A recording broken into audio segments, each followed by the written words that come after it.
The North Shore and New Orleans chapters of the American Harp Society present an online class by Louisiana harpist Jessie Autumn as part of the New Orleans Jazz Pop Harp series. Hi, my name's Jessie, and I'm going to give you a tutorial on improvising and writing songs in 7/8 time. So this is my little chord progression. I'll start with a demonstration.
So that was my little improv, and I didn't really know what I was going to play, except I knew I was going to play in 7, and I was going to use those chords. So this is how I count my chords. I'm doing stretchy chords with the root, the 5th, and the octave with finger 4, 2, and 1. And I'm playing E minor with E, B, E, a D chord with D, A, D, C chord, C, G, C. And then when I get to my last measure, I'm switching to a 5th on G, G and D. And then D over F sharp. So this is a D chord in first inversion, and I'm grabbing the F sharp with my 3 and my thumb on D. Sometimes I grab all 3 notes and I play F sharp, A, D, and do a little roll. So that's my pattern. And this is how you count it. You're gonna count 2 counts for the bottom note, 2 counts for the middle note, and 3 counts for your thumb note, and that equals 7. 1, 2, 1, 2, 1, 2, 3. 1, 2, 1, 2, 1, 2, 3. 1, 2, 1, 2, 1, 2, 3. When you get to the last measure, it changes a little bit. We're gonna count for the G chord 1, 2, 1, 2. 1, 2, 1, 2, and then 1, 2, 3 for the short D over F sharp chord. So when you're counting in 7, you notice I didn't count 1, 2, 3, 4, 5, 6, 7 for each chord. It's kind of hard to say all those numbers fast. And when a lot of people count in 7, they make this little mistake at the end where they say 7 and divide the last beat into 2 beats just because of the word 7. It's hard to say. So it's easier to divide it in little groups of 2s and 3s. Or if you want to count to 4 and then 3, that's fine too. Whatever way works for you. But I like to do 1, 2, 1, 2, 1, 2, 3 because it also emphasizes a rhythmic pattern that I really like for 7.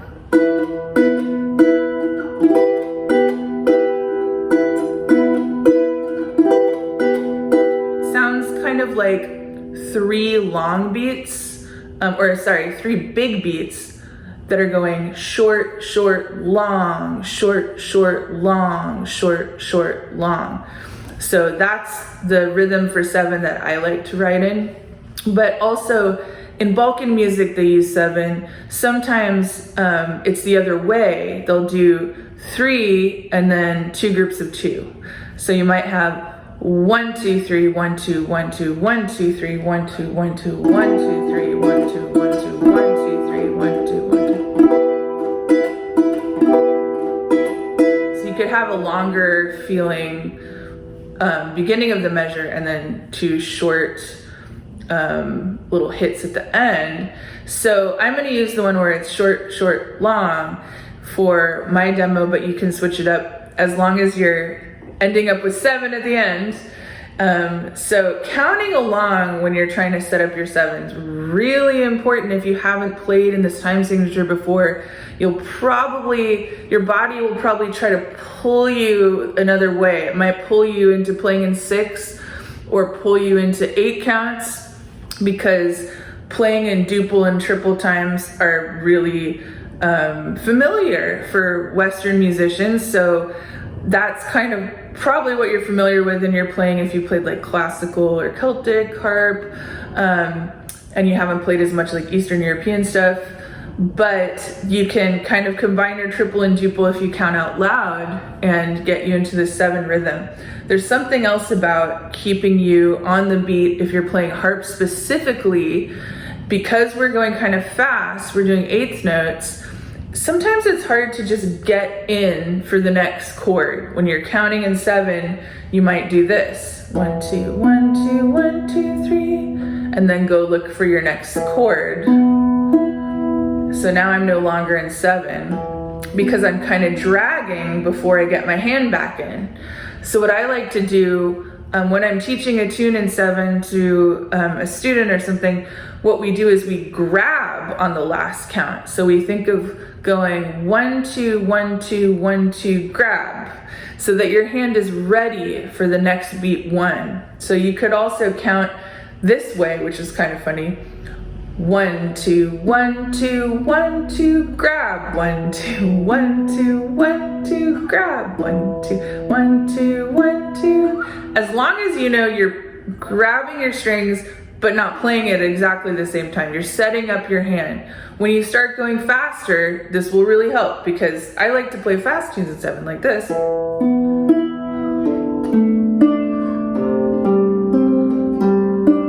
You can see my hand is landing right before the next chord, so I'm ready, and then it doesn't feel stressful at all. So let's talk about putting the right hand in. So the right hand, a really easy way to add a right hand part, if you've picked a chord progression you like for your improv, you can start with just little rolled chords and put them with the left hand counts like this.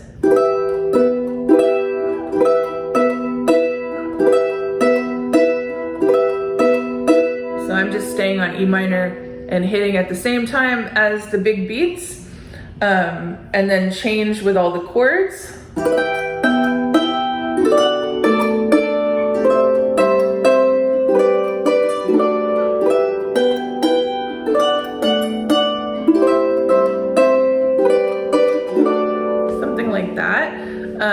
Another way to go is to fill in the 8th notes, but keep your right hand doing the groups of 2s and 3s. So if we're playing the 8th notes that we would be counting, it could be something like this.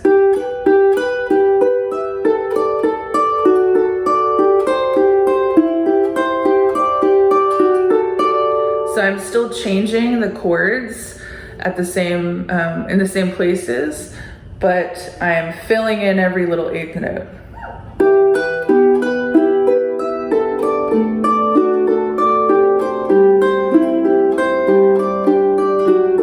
One, two, 1, 2, 1, 2, 3, 1, 2, 1, 2, 1, 2,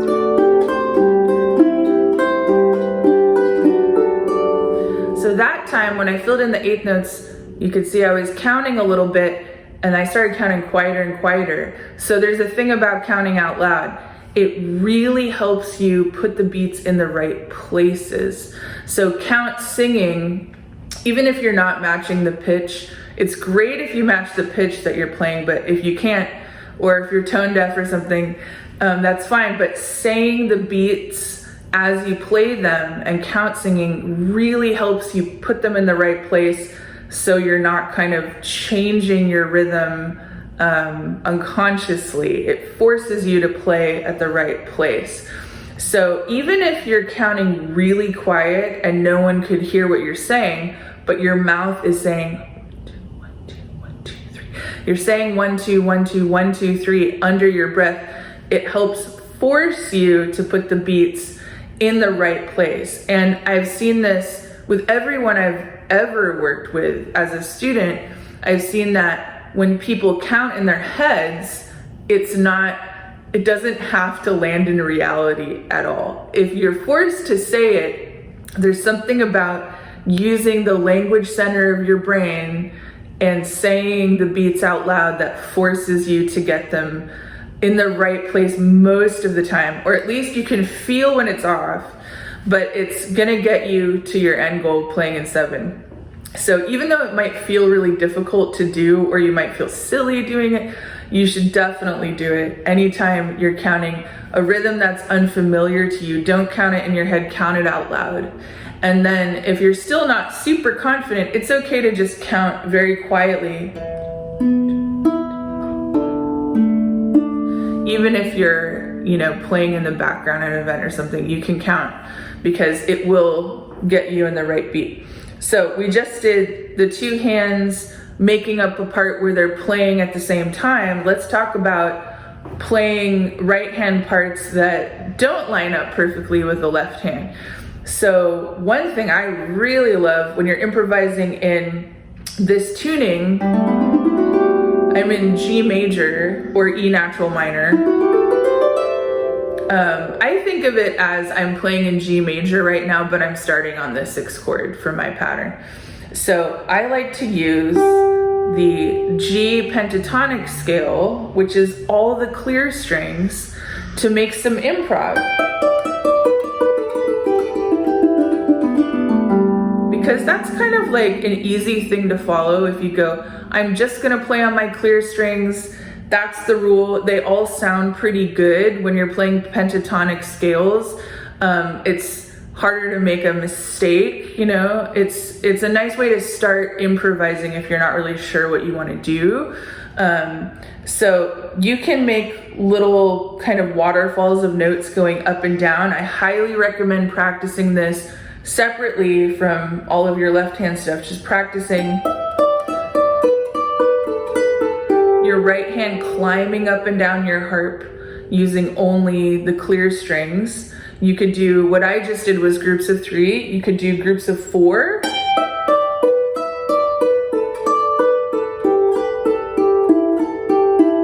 Or groups of 2. When I do groups of 2, I tend to skip a string in between. So I'm putting my thumb on a G and my index finger on D, and I'm skipping one clear string in between. I'm skipping the E string, and that way you can walk down like this.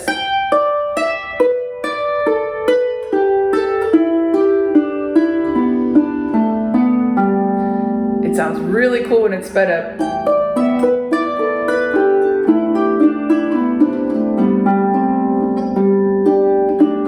You don't have to be playing a double strung harp to do that, but you could start with your hands more separate if you're playing like a big lever harp or a big pedal harp or something.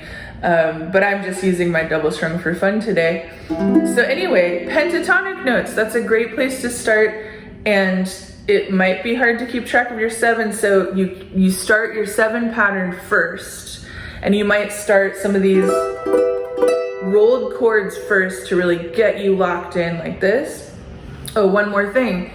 When you're starting, you might want to count it first before you even play anything to put your body in that 7/8 time. 1, 2, 1, 2, 1, 2, 3. So I'm counting to myself before I start, and I'm kind of moving my hand. You can't see I'm tapping my foot to 1, 2, 1, 2, 1, 2, 3, 1, 2, 1, 2, 1, 2, 3. And that gets me ready for this time signature.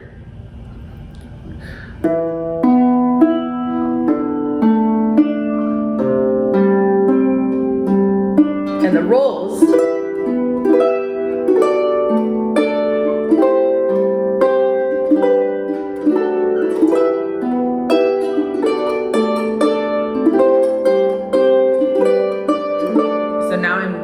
I'm feeling the beat, and I'm going to take it in another direction, and I'm going to do the little 8th notes in groups of 2s and 3s that perfectly match my left hand.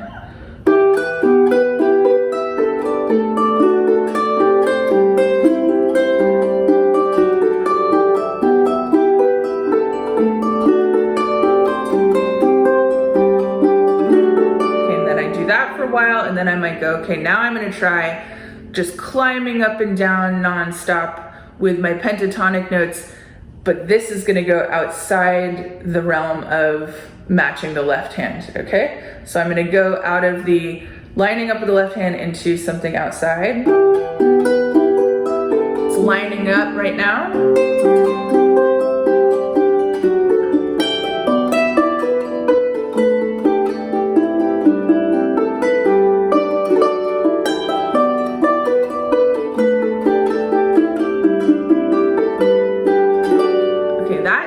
I was doing the climbing up and down, and I wasn't trying to match it. I'm just gonna keep going and see what happens.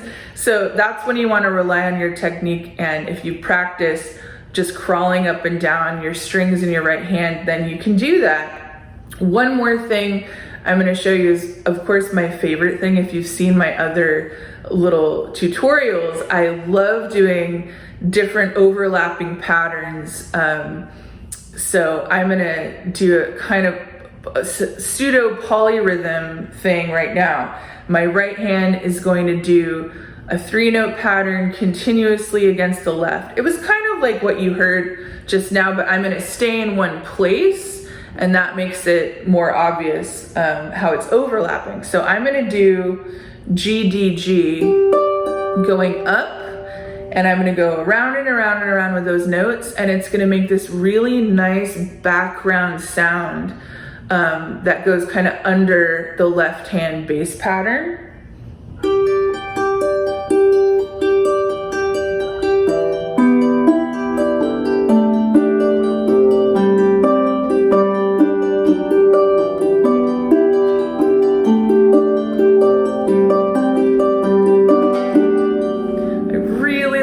Sound. So I always bring that in when I'm making up stuff. I always do that. And the 3 notes, the reason I'm going up, there are a few reasons. I like how it sounds, but also going up is easier to do over and over again without paying attention to your hand. And that's because we have 4 fingers that kind of want to go that direction. If you scoop them into your hand, they kind of make you go this way. So the upward motion, I think, on harp is a lot more dominant in our body, and you can rely on that when you're trying to do something that's a little difficult, maybe rhythmically.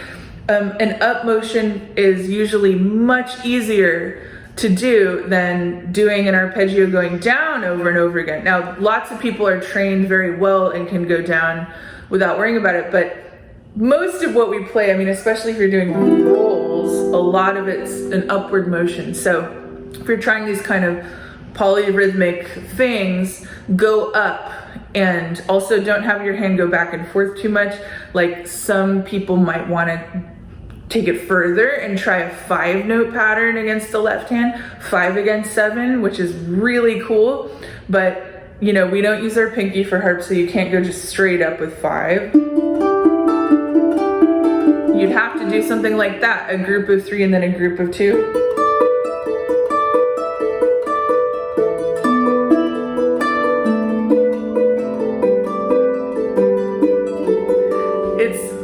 It's possible. I can do it, but at the end I kind of have to think about it like, it's getting a little crazy when you switch chords.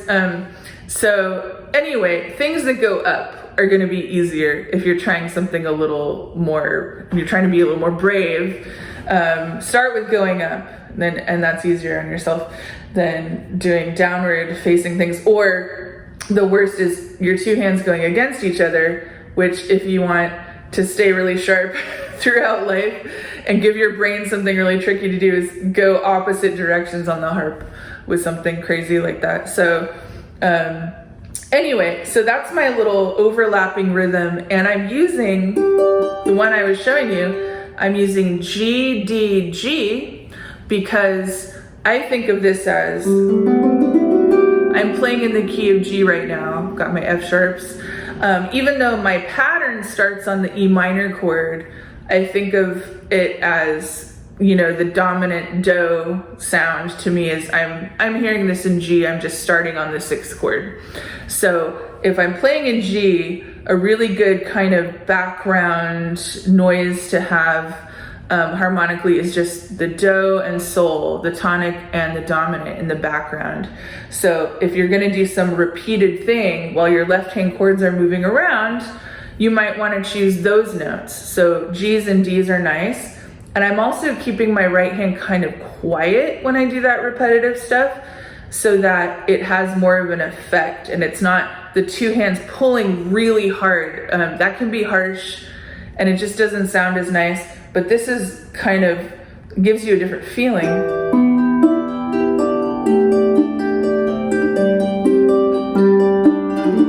It just kind of washes over you. And if you want to change it up, the easiest way if you're doing a pattern in the right hand is to have a wandering thumb.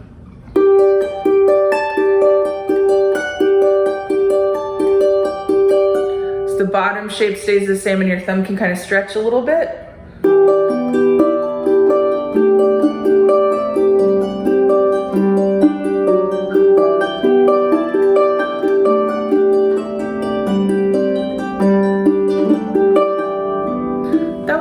Little melody. If you do something like that with your thumb, sometimes I'll improvise just based on how the shape feels in my hand. I won't really be imagining the sounds, and then something like that will come out where you hear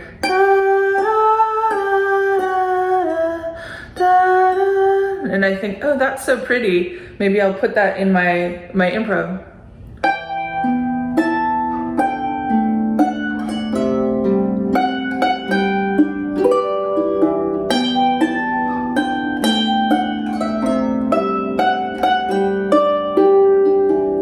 So your wandering thumb can make up a little part for you, and then you can steal it and use it and make a real song. So I know I've kind of jumped all over the place with this, but the few things I want to point out that are important for making a song in 7 is knowing how you're going to count and sticking to that count. So if you're going to do what I'm doing, 1, 2, 1, 2, 1, 2, 3, and then if you're counting like that, you want to give your left hand 3 notes so you can do that count. Even if you are changing chords, 1, 2, 1, 2, 1, 2, 3 would be staying on one chord or changing like this, 1, 2, 1, 2, 1, 2, 3. You just want to make it really clear, okay, this is where I'm playing. I'm playing on these beats. Stick to that. And also when you're doing an improv and you want to give yourself structure, making a 4-measure pattern is a really good idea. So my pattern, it just sticks to 4 bars and goes around and around and around. That just gives you context for what you're gonna play. And it sounds like you meant to do that. If it's 4 measures or 8 measures, it's something familiar. So it can give you it can ground your piece. And then in the right hand, you can keep it really simple by lining up with your left hand, or you can use some of these ideas with like playing on the pentatonic scale or doing the little patterns that I like to do, the 3 against 7, to kind of make some background magical sounds. So I'm gonna quickly play through another little example, and I'm gonna use all those ideas we talked about in a row without stopping. Okay, so first I'm gonna count. So I give myself my rhythm. 1, 2, 1, 2, 1, 2, 3, 1, 2, 1, 2, 1, 2, 3.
fun, and good luck improvising in 7/8 time.